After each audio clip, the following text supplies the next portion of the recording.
Exam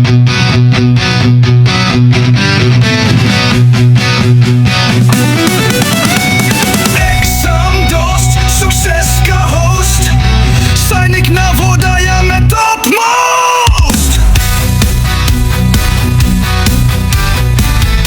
Hello and welcome everybody to the session on reshaping India's political map. Starting with a aerial view of Qutub Minar complex in Delhi, how did foreign invasions and the rise of new dynasty reshape India's political boundaries during this period?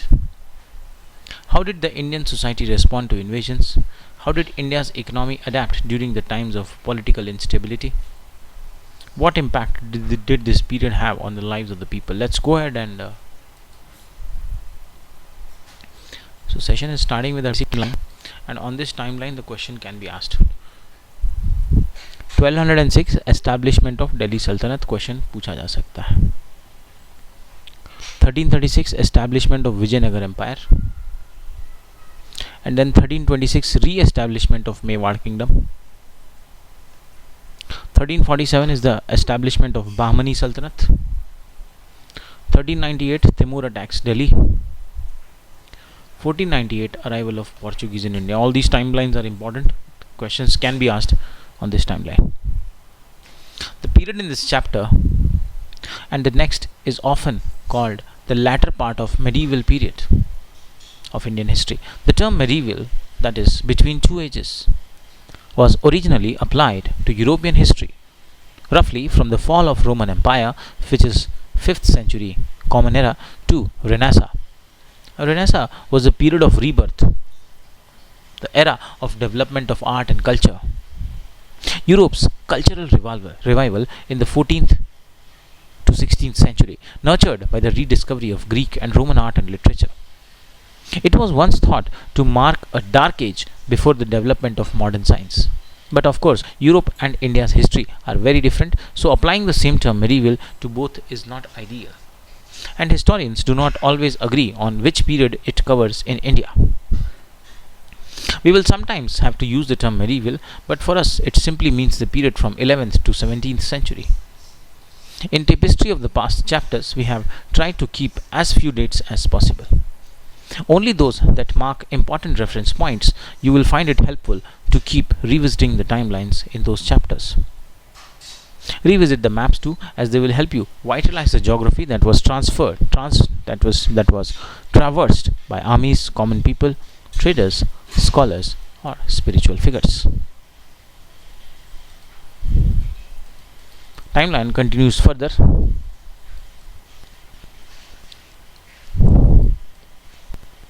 1556 Second Battle of Panipat. Akbar's decisive victory. 1526 The First Battle of Panipat, Babur's victory and establishment of Mughal Empire. So 1526 Babur replaced the Lodi dynasty and established the Mughal Empire, and after 1556 which was the Akbar's victory. After 1556 comes 1565 the Battle of Talikota, the destruction of Vijayanagar city. 1576 the Battle of Haldighati, Maharana Pratap forced to retreat. 1671 the Battle of Saraighat, the Ahoms defeat the Mughal. 1699 the formation of the Khalsa by Guru Gobind Singh. 1754 the beginning of Maratha control of Delhi. 1799 establishment of Sikh Empire. All these timelines will play a key role. Very important to remember the dates, the year. Question can be asked, and this is first ever that they have introduced such timelines in the history. Question इस पे जरूर पूछा जा सकता है. Because of transcribed in the Roman script, you will find some alternative spellings in parentheses here and there. For example, Khalji or Khilji, they are the same. Similarly, we use here the now standard spelling of Mughal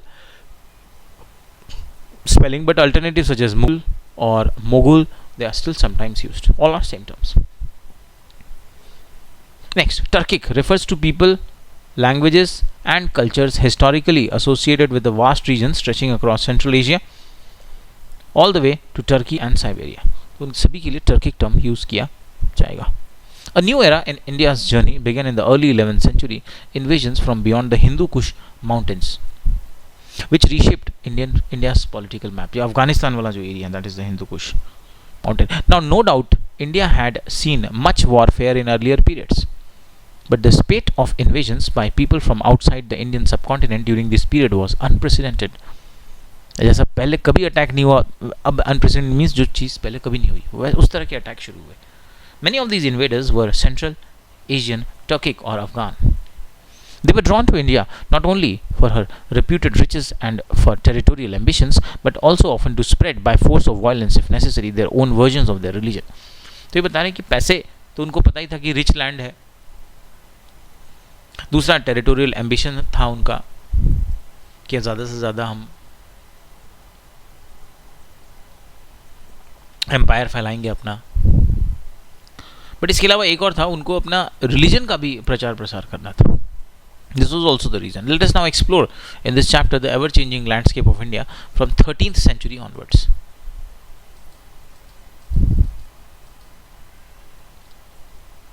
A comparison of the territories under the Tughlaqs and the Lodis, 13th to 15th centuries, and regional powers in the south and east. Let's go ahead and have a look here. So here they have marked the places. This is the eastern Ganga territory under Sivasala territory 1300, extent of Tughlaq dynasty 1335, extent of Lodi dynasty 1479, and some important cities.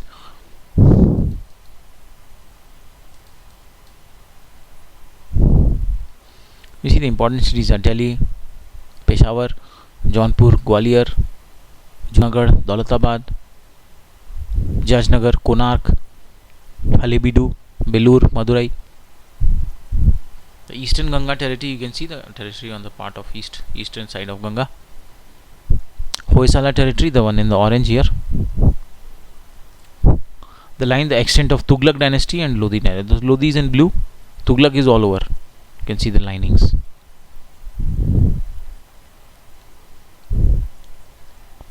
Moving further.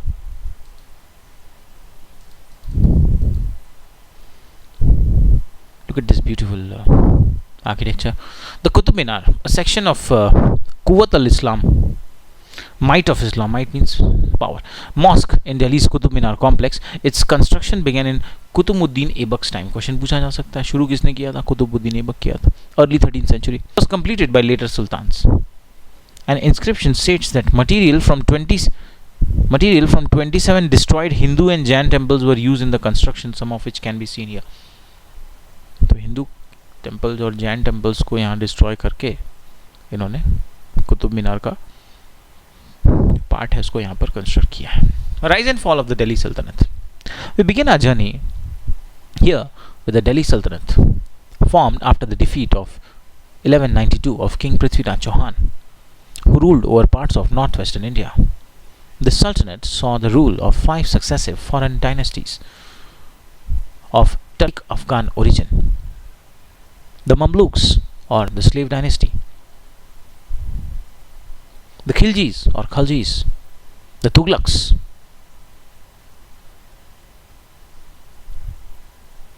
the Sayyids,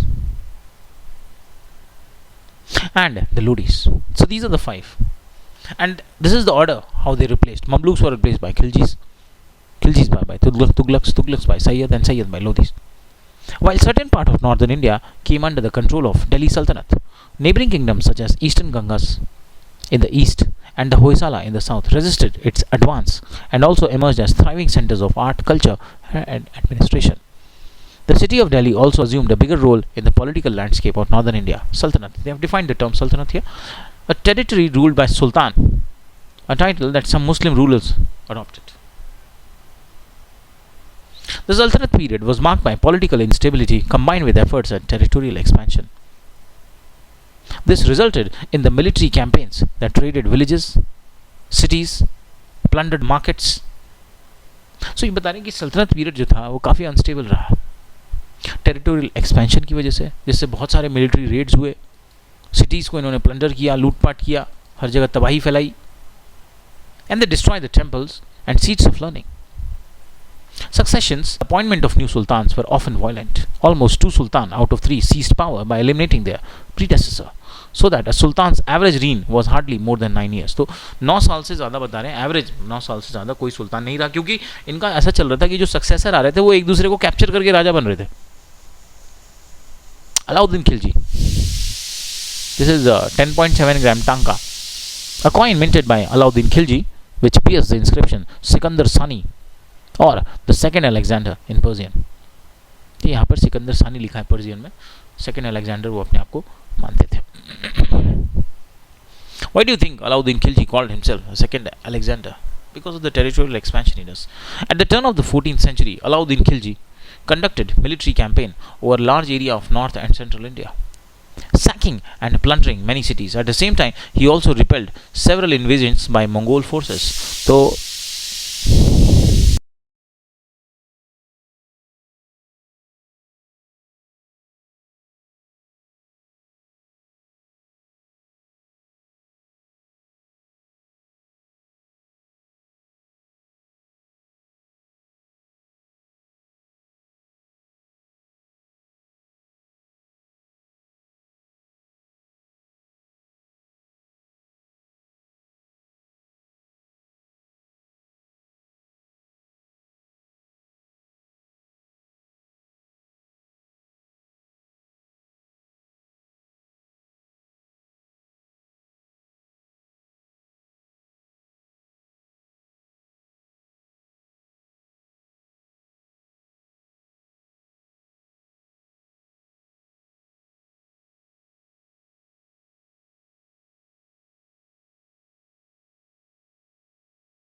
So talking about Maharana Ranjit Singh, he formed a strong centralized Sikh empire which spanned much of the northwest, including parts of Kashmir. Till the mid 19th century, this empire resisted both Mughal remnants and the later British expansion. Administration in India, administration under the Delhi Sultanate. The Delhi Sultanate introduced a political system centered on the Sultan, who possessed absolute authority as the political and the military head, and whose duties, according to the contemporary chronicles, included defending the territories of Islam against possible aggregation, collecting fees and tax. Administration कैसे tax वगैरह से चलता था, डिफी protection का काम ही करते थे, and keeping in touch with public affairs and the condition of the people by personal contact. The Sultan was, however, assisted by a council of ministers who were in charge of the various departments of the Sultanate. और सुल्तान को उसके council of ministers होते थे जो अलग अलग चीज़ों में हेल्प करते थे. One instrument of the administration was the Iqta system, in which territories were assigned to nobles, Iqtidars, to collect taxes, which minus expenses were supposed to go to the Sultan's treasury. They were needed in particular to maintain the army. The system created a network of local administrators loyal to the central authority, but their posts were not hereditary. While taxes were levied on trade at every stage, the burden fell most heavily on the peasantry, and some contemporary accounts report considerable cruelty in extracting revenue from the land. वही land revenue से जो overall system हम देखते आ रहे हैं ancient period से, उसी से इनका भी सारा एक्सपेंसेस और इकोनॉमिक कंट्रोल ये चलता था. The Mughal administrative framework. Aiming at greater control and efficiency, Akbar reorganized the administrative machinery. The Diwan took care of the finances, while the Mir Bakshi looked after military matters, and the Khane-e-Saman was in charge of public works, trade, industry and agriculture, besides the royal household. The Sadr was responsible for justice, religious and educational matters. Such ministers were assigned to each of the empire's 12 provinces, Suba, which were further subdivided, with effective checks and balances enforced between the government officials. At the village level, traditional structure of self-governance continued more or less undisturbed. इस structure उन्होंने बताया कि किस तरह से उन्होंने partly उनको describe किया गया था. ये जो टर्म्स दिए हुए हैं, मीर बख्शी, खाने समान, सदर, तो इन पर क्वेश्चन आपको पूछा जा सकता है. इन पर थोड़ा खास आप ध्यान रखिए.